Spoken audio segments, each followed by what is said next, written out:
If the pace of AI development feels less like a steady stream and more like drinking from a fire hose, you are absolutely not alone. You're right. In just the last few weeks, what we've seen is less of an evolution and more of a genuine explosion. An explosion of what, exactly? New models, these record-shattering valuations, and I think importantly, some really urgent security warnings. The information overload is immense, I get it. But the core movements, they really define the current era. So our mission today is to filter that noise. Right. And focus on the three major shifts that really matter. We're moving past just a simple race for raw power. Okay. We're focusing on, 1, the intense global battle for model efficiency and supremacy. 2, the chaotic but essential rise of autonomous AI agents. Is there a third? And finally, the crucial, non-negotiable new battlegrounds of infrastructure control, security, and ethics. So we've tried to synthesize all of this overwhelming information into clear, focused takeaways. We're giving you the specific model names, the billion-dollar figures, and the practical implications so you are thoroughly and quickly informed on what's actually happening right now. And it really all boils down to one central idea. Which is? The AI challenge has fundamentally shifted from innovation to verification and control. Exactly.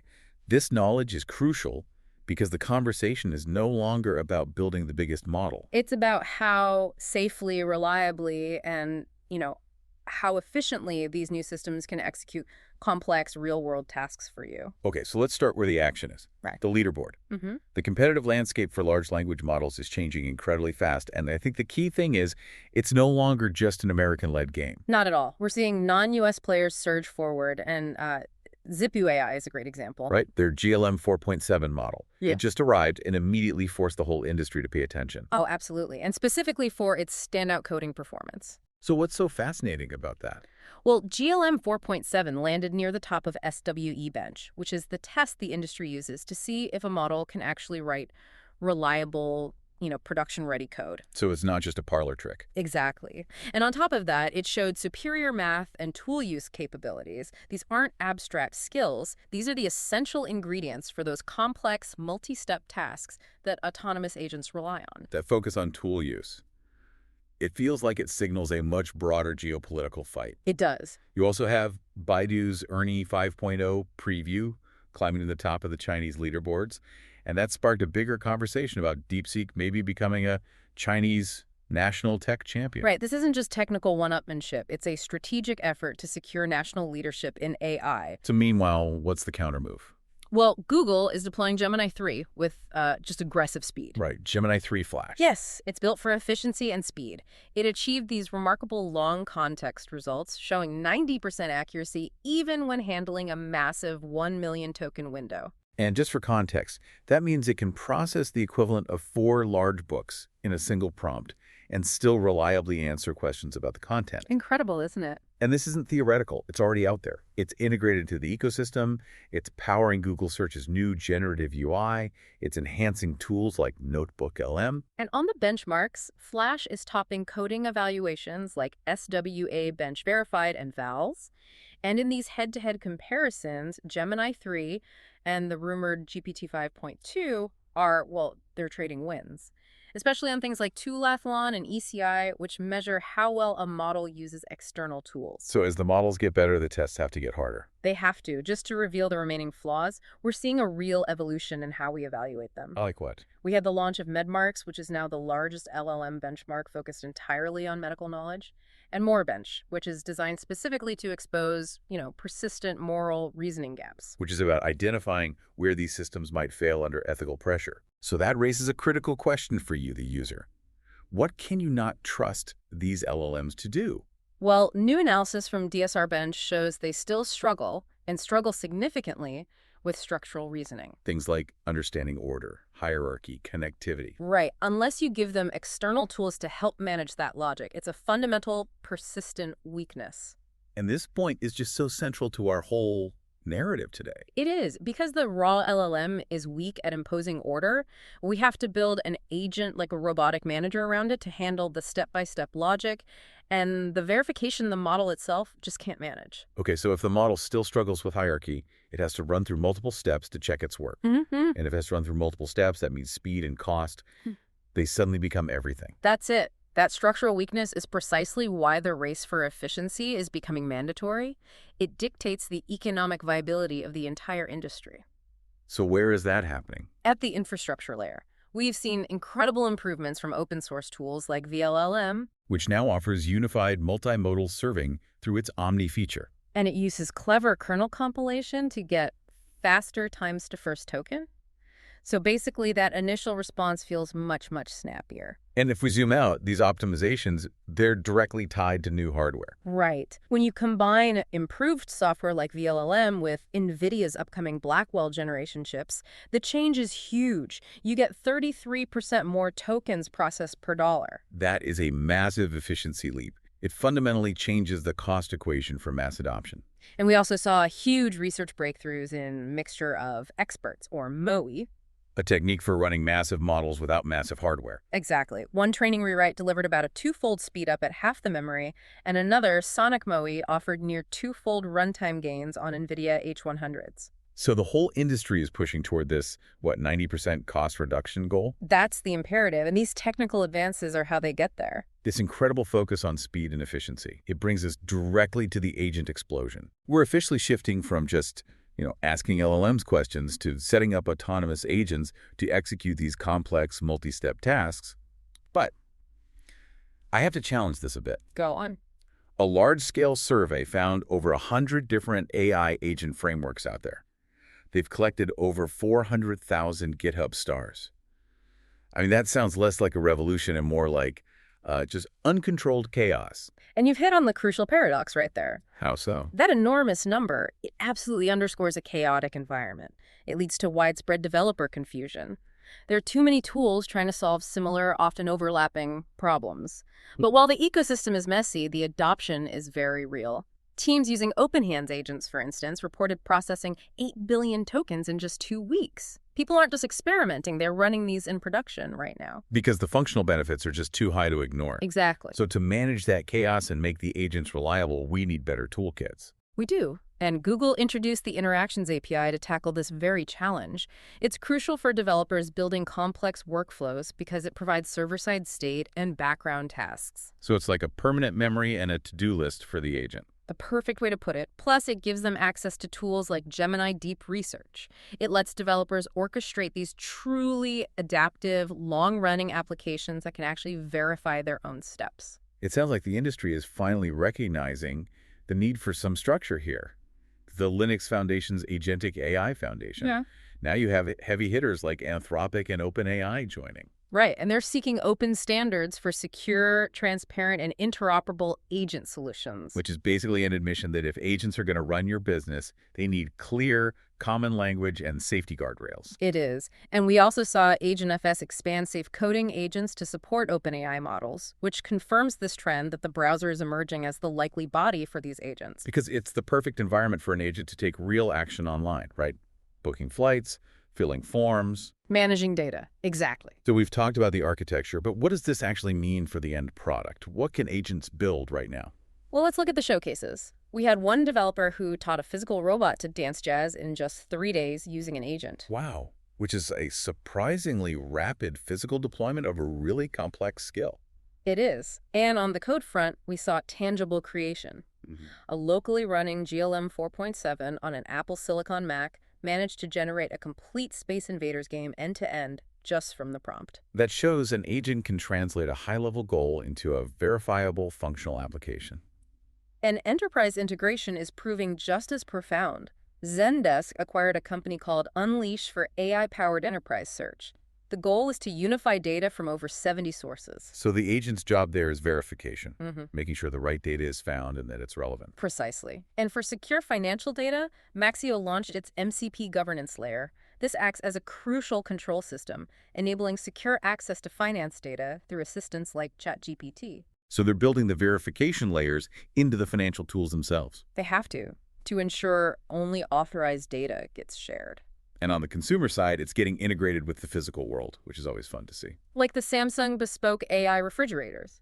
With Gemini AI for food recognition and inventory tracking, I'm not sure my fridge needs an $830 billion budget behind it, but I guess I won't lose track of the milk again. Well, it's an example of the technology leaving the screen and entering daily life. And StubHub launched its app inside ChatGPT for ticket discovery. Which shows how agents can streamline these complex real-world actions, whether it's coding a game or checking your dairy supply. And we have to follow the money trail. Because the financial investment evaluations are just staggering. This isn't just Silicon Valley hype anymore. This is capital pouring into critical infrastructure. Right. OpenAI is reportedly seeking up to $100 billion in new funding. At a valuation somewhere between $750 and $830 billion. That signals massive, aggressive investor confidence. I mean, SoftBank was trying to invest $22.5 billion. But here's the strange economic twist in all of this. The profitability paradox. Exactly. OpenAI has an impressive 70% compute profit margin, which is far ahead of rivals. But that profit potential is ironically being throttled by limited access to computing hardware. The key insight here is that the AI race is no longer an innovation contest. It's a supply chain contest. Yeah. If they can't physically get the chips to satisfy the overwhelming global demand, that 70% margin is meaningless. Which means the fight has moved to physical infrastructure.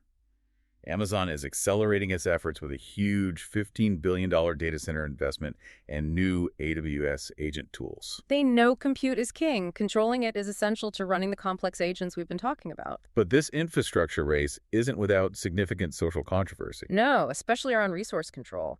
The need for massive computing power is sparking local outrage. OpenAI's enormous $7 billion, 1.4 gigawatt data center plan in Michigan. Approved without public input. And it sparked local protests over the environmental impacts and just the massive energy consumption required.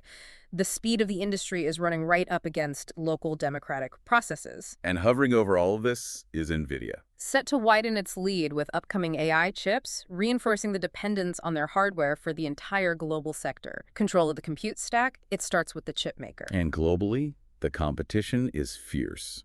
The GAO released a report highlighting long-running U.S. efforts to keep China multiple generations behind in advanced semiconductors. And that technological gap is viewed as a major national security and economic issue. So what's China's response? They're focusing on internal capability and control, converting Hainan into a special digital innovation zone, and major AI companies like MiniMax and Zhipu AI are planning public listings to raise domestic capital. And we also saw Japan make a major efficiency move. Right. Rakuten announced AI 3.0, a massive 700 billion parameter Japanese language model using a mixture of experts architecture. And the key takeaway there is the promise of 90% cost savings. Which just underscores that this efficiency mandate is truly global. Regions are focusing on economic viability to compete with the U.S. giants. So with agents gaining the power to execute business functions, to control complex systems, the security crisis becomes urgent. It does. Security experts are warning businesses that they must secure these human-like